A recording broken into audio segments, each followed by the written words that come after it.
Podemos confiar no Novo Testamento como um documento confiável?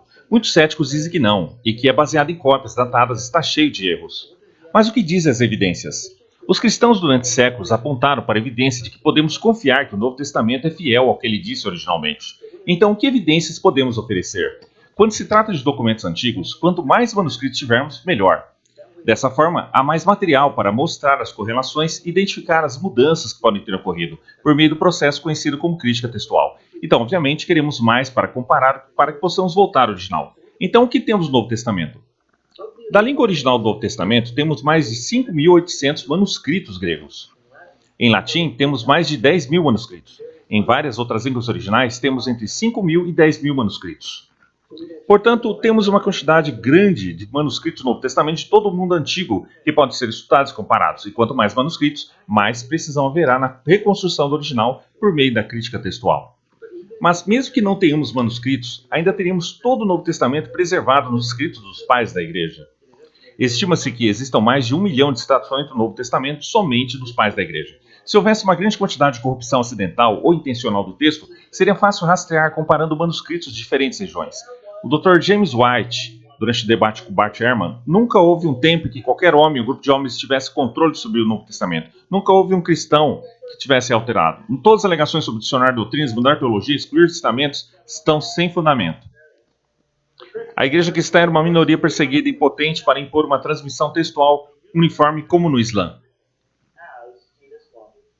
Isso é muito mais do que qualquer outro documento antigo. O segundo documento mais amplamente atestado seria Ilíada de Homero, com apenas 643 exemplares. E depois Suetônio, com cerca de 200 exemplares.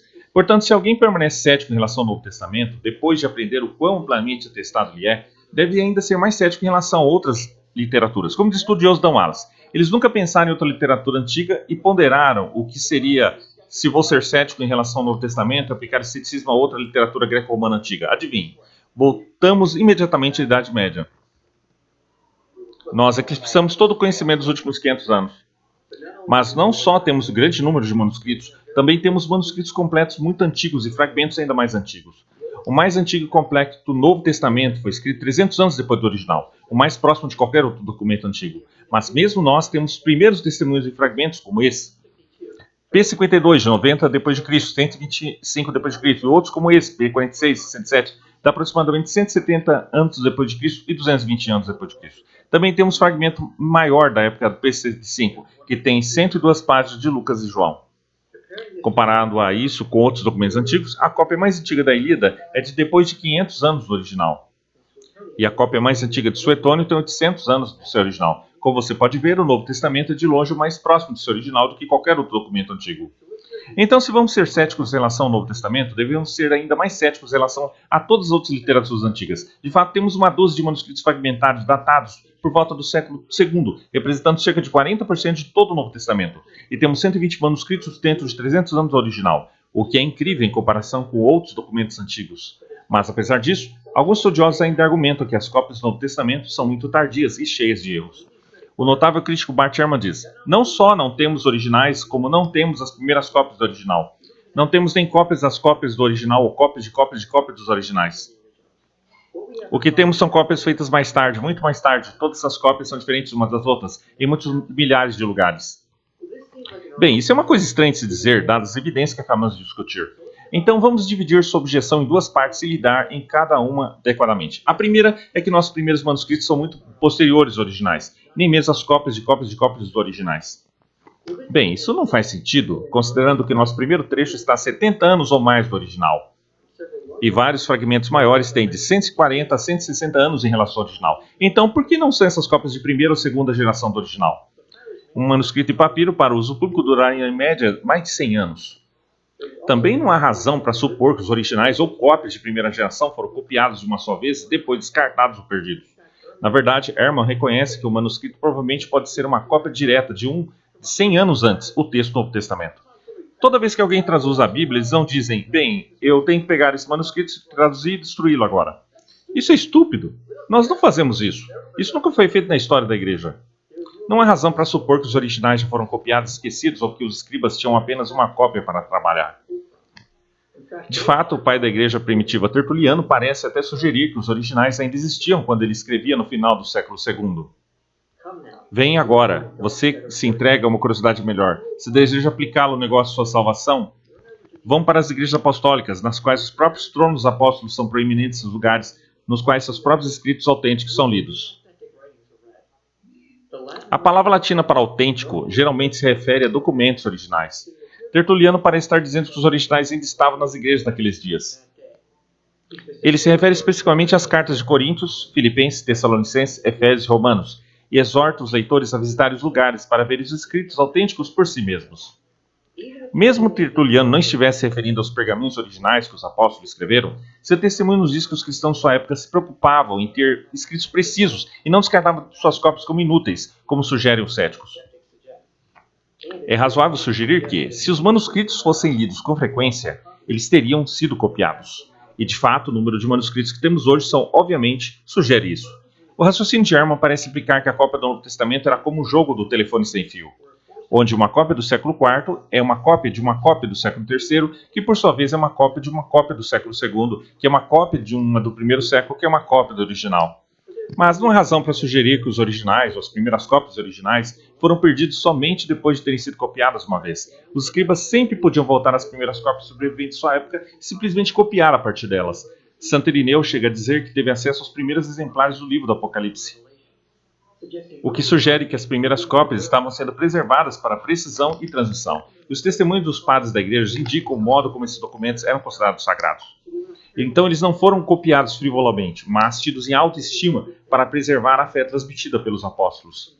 De fato, estudiosos Darrell Bock e Dan Wallace observaram que os manuscritos mais antigos são provavelmente de cerca de 100 d.C. Dois dos manuscritos mais antigos que temos, Papiro 75 e P75 do Código Vaticanos, ou B, têm uma concordância excepcionalmente forte. E eles estão entre os manuscritos mais precisos que existem hoje. P75 é cerca de 125 anos mais velho que o B. No entanto, não é um ancestral de B. Em vez disso, B foi copiado de um ancestral anterior de P75. Vou ver aqui no caso. A combinação desses manuscritos em uma leitura específica deve certamente remontar ao início do segundo século. Portanto, a ideia de que nossas espécies chegaram mais tarde demais não resiste à tese, e a crítica textual mostra que não estamos muito longe dos originais. E quanto à afirmação de Ehrman, que todos os nossos manuscritos têm muita variação e diferem dos outros em milhares de lugares. Ehrman e outros céticos geralmente descartam o fato de que existem 400 mil variantes ao longo dos manuscritos do Novo Testamento, o que de fato é verdade. No entanto, quando olhamos para os detalhes, isso não é grande coisa. Por exemplo, a razão pela qual temos tantas variantes é porque temos muitos manuscritos. Isso seria esperado com um número tão grande de manuscritos. Mas mesmo com isso, lembre-se que temos mais de 6 mil manuscritos gregos do Novo Testamento, que chega perto de cerca de 2,6 milhões de páginas do Novo Testamento. Se você fizer as contas, isso dá uma variante de 6 páginas e meia. Não é muito. Em segundo lugar, que tipo de variantes existem? Bem, 75% são apenas erros de ortografia, que não afetam o significado do texto. 15% são variações de sinônimos e transposições grego, que nem mesmo podem ser traduzidos. Mais de 9% afetam o significado do texto, mas são de data muito tardia e são obviamente resolvidos olhando para os manuscritos anteriores. Em seguida, menos de 1% realmente afeta o significado do texto e são dos primeiros manuscritos. Mas nenhuma dessas variantes realmente desafia ou afeta as doutrinas cristãs essenciais. Como Bart Ehrman até admite, a posição que defendo citando Jesus não está realmente em desacordo com a posição do professor Metzger de que as crenças cristãs essenciais não são afetadas por variantes textuais da tradição manuscrita do Novo Testamento. Esse é o cara cujas obras muçulmanos e ateus estão baseando suas afirmações selvagens de que a ortodoxia do texto foi tão corrompida que não deve ter sido originalmente a ortodoxia. Eles não sabem do que estão falando, mas eles estão construindo sobre o trabalho do Dr. Ehrman. E ele sabe do que está falando. Eu discordei dele em várias coisas, mas não discordo dele nisso. De fato, em nossos 3 debates, no final de cada debate eu digo: a propósito, acho que você concorda comigo, Bart. As crenças cristãs essenciais não são afetadas pelas variantes do texto. Eu coloquei isso na tela. Ele nunca contestou isso. Ele disse que, é impressionante, você não pode negar a si mesmo. Não há absolutamente nenhuma evidência para sugerir que as doutrinas cristãs sejam afetadas por variantes nos manuscritos. E não há quase nenhuma evidência para sugerir que não podemos voltar aos originais. De fato, levando em conta todas as evidências, há apenas 40 linhas do Novo Testamento não resolvidas pela crítica textual, dando-lhe uma precisão de 99,5%, o que é de longe melhor do que qualquer documento antigo. Agora, evidentemente, há um grande debate sobre o que eram originalmente algumas passagens, e um estudioso cristão sustenta que temos exatamente palavra por palavra que os autores originais escreveram. Mas, à luz dessa evidência, devemos também evitar o ceticismo radical, de que nunca podemos saber com certeza nada que os autores originais escreveram. Simplesmente não resiste às evidências. A quantidade esmagadora de escrituras não é sequer debatida, e não há evidência textual nas origens que ameaça as doutrinas cristãs essenciais. Então, o Novo Testamento é confiável? A resposta, obviamente, é sim, óbvio. O mal arranhamos a superfície da evidência. A responsabilidade é do cético. O Novo Testamento estabelece o padrão para fornecer evidências claras de sua confiança. Se isso não for suficiente, é possível que o cético tenha estabelecido um padrão que não seja razoável? E se sim, por quê?